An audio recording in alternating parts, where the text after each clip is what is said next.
పంచాయతీరాజ్ చట్టం ద్వారా 2021లో జరిగిన స్థానిక సంస్థల ఎన్నికల ద్వారా ఏర్పడిన ఉమ్మడి తూర్పుగోదావరి జిల్లా కార్యవర్గానికి ఈ సమావేశం చిట్ట చివరిదని జెడ్పీ చైర్మన్ విప్పత్తి వేణుగోపాలరావు పేర్కొన్నారు.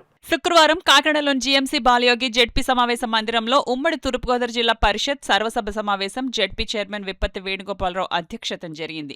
ఈ సమావేశానికి జిల్లా కలెక్టర్ ఎంఎన్ హరేంద్ర ప్రసాద్, శాసనమండలి సభ్యులు కుడిపూడి సూర్యనారాయణరావు, పేరాబతుల రాజశేఖరం, జాయింట్ కలెక్టర్ అపూర్వ భారత్, డాక్టర్ బిఆర్ అంబేద్కర్, కోనసీమ జిల్లా డిఆర్ఓ వి సుబ్బారావు, రంపచోడవరం ఐటీడీఏ ఏవో రమణ, జిల్లా పరిషత్ సీఈఓ లక్ష్మణరావు తదితరులు హాజరయ్యారు.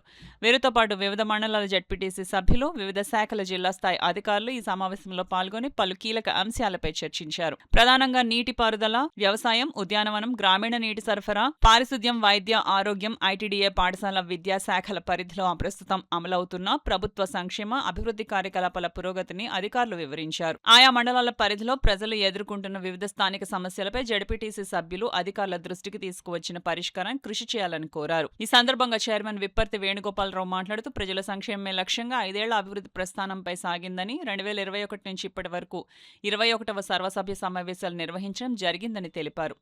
నేడు జరిగిన సర్వసభ్య సమావేశం అత్యంత సంతృప్తికరమైన వాతావరణంలో ఉత్సాహభరితంగా నిర్వహించబడిందన్నారు.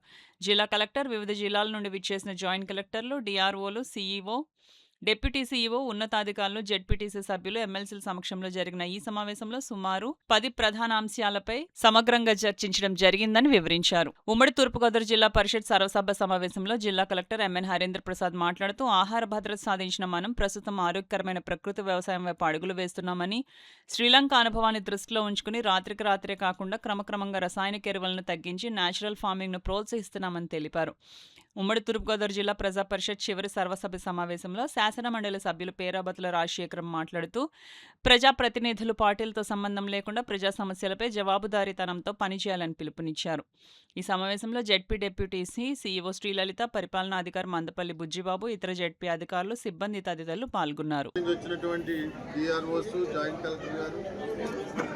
మా సీఈఓ గారు, మా డిప్యూటీ సీఈఓ గారు మేమందరం కూడా కండక్ట్ చేయడం జరిగింది మీటింగ్ని. ఈ మీటింగ్లో సుమారు 10 సబ్జెక్టుల మీద క్షుణ్ణంగా డిస్కస్ చేయడం జరిగింది. ఎక్కువగా మా సభ్యులందరూ కూడా వేతనాల గురించి, అభివృద్ధిలో చేసినటువంటి వర్క్స్ బిల్స్ గురించి, వాటి గురించి కూడా ఎక్కువగా ప్రశ్నించడం జరిగింది.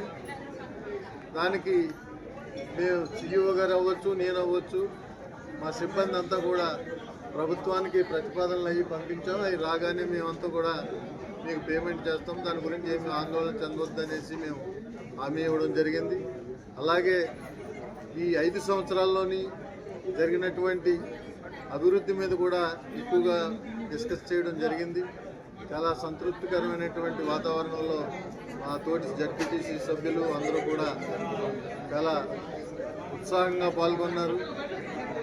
వారు ప్రశ్నలు కూడా డిపార్ట్మెంట్కి సంధించి వారి యొక్క డౌట్స్ అన్నీ కూడా తీసుకోవడం జరిగింది. అలాగే రాబోయే రోజుల్లో కూడా ఈ బాడీ అంతా కూడా ప్రజాసేవలో ఉండి ప్రజలకి సేవకు అంకితం అవ్వాలనేసి కోరుకుంటూ గౌరవ ఎమ్మెల్సీ సభ్యులు కూడా హాజరయ్యారు. ఎమ్మెల్సీ సభ్యులు కూడా శుభాకాంక్షలు తెలియపరిచి ముందుకు సాగాలని, ఇదే ఉత్సాహంతో మీరు ప్రజా జీవితంలో కొనసాగాలని వారు కోరి ఆశీర్వదించడం కూడా జరిగింది. వారికి మా సభ నుండి ప్రత్యేక ధన్యవాదాలు కూడా తెలియపరుస్తున్నాను.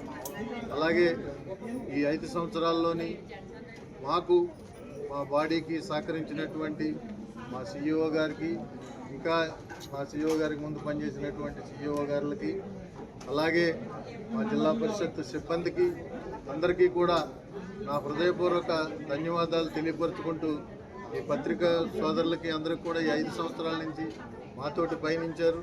స్టాండింగ్ కమిటీస్ మీటింగ్లో అవ్వచ్చు, ఈ మీటింగ్లో మన జనరల్ బాడీ మీటింగ్లో అవ్వచ్చు, ఏ కార్యక్రమం తలపెట్టినా జిల్లా పరిషత్తులో మీరందరి సహకారం చాలా చక్కగా అందించారు. ఇదే సహకారం ముందు ముందు కూడా మాకు అందించాలనేసి మీరు మరిన్ని సేవల్లో మేము పాల్గొనేటట్టు మీరు తోడ్పడాలని కోరుకుంటూ, అందువల్ల గ్రీన్ రెవల్యూషన్ లో భాగంగా మనము హైబ్రిడ్ వెరైటీస్ తీసుకురావడం జరిగింది. దానికి ఎరువులు ఎక్కువ అవసరం. Because we have to feed millions. Shift mouth existence అనేవాళ్ళు. షిఫ్ట్ ఎప్పుడు వస్తుంది, జనాలకు ఎప్పుడు మనము ఇంటి పెట్టగలం, ఆ పరిస్థితి నుంచి ఒక సెల్ఫ్ సఫిషియన్సీ బడ్జెట్ ఇప్పుడు we are exporting to South Africa అంటే ఆఫ్రికన్ కంట్రీస్ మన కాకినాడ పోర్ట్ నుంచి వస్తున్నారు. ఆ స్టేజ్ ఎందుకు వచ్చామంటే ఎరువులు వాడకం, హైబ్రిడ్ వెరైటీస్ ఇవ్వాలి వచ్చాము. అప్పుడు ఓజన్ పడితే చాలా ఉన్నాము, మనం క్యాన్సర్ వస్తుందా, ఎంతో వస్తుందా మనం ఆలోచించలేదు. ప్రస్తుతం పరిస్థితి వల్ల we are reach the self sufficiency stage. Now we are moving towards healthy safe food. So దానికి ఓవర్ నైట్ మనం ఆర్గానిక్ గా మారితే మనం శ్రీలంక పరిస్థితికి వెళ్ళిపోతాం. శ్రీలంక ఏమైంది, ఓవర్ నైట్ చేసేట అన్ని బ్యాన్ చేస్తాము, ఆర్గానిక్ మారుతాం అన్నారు, అక్కడ కంప్లీట్ గా ప్రొటెక్షన్ తగ్గిపోయింది. సో ప్రజెంట్ గవర్నమెంట్ స్ట్రాటజీ ఏంటి, ఒకవైపు హైబ్రిడ్ వెరైటీస్, కెమికల్ ఫెర్టిలైజర్స్ అది నడుస్తూ ఉంటది, ఒకవైపు ప్యారలల్ గా ప్రకృతి వ్యవసాయాన్ని ప్రోత్సహిస్తూ న్యాచురల్ ఫార్మింగ్ ప్రమోట్ చేస్తున్నాం.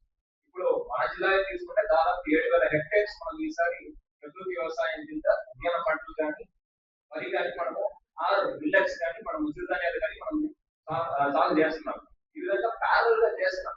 ఇది ప్రమోట్ చేయడం ఏ రాష్ట్రంలో చేయకుండా మన రాష్ట్రంలో బాగా చేస్తున్నారని దాన్ని రికగ్నైజ్ చేస్తూ ఈ అవార్డు అనేది ఇవ్వడం జరిగింది. దీనికి ఈ ప్రభుత్వమే కాదు, గతంలో ఉన్న ప్రభుత్వాలు అన్ని కూడా సహకరించడం వల్ల మనం ఈ సైడ్ రాగలిగాము. రానున్న రోజుల్లో మెల్లిగా ఈ ఆర్గానిక్ ఫార్మింగ్ కూడా ప్రొడక్టివిటీ పెంచుకొని తక్కువ నీటితో, వీటన్నిటికి కూడా తక్కువ నీరు మనం వాడుకుంటే చాలు, ఎరువులు కంప్లీట్ గా నిషేధించవచ్చు. మనము ఘనజీవామృతం, జీవామృతం అలాంటిది వాడుకొని మనము వ్యవసాయం చేసే అవకాశం ఉంది కాబట్టి దీన్ని మనం ప్రోత్సహిస్తాం. So overnight we can't completely make the whole agriculture organic or in natural farming mode. Gradually we will go to a complete natural farming mode.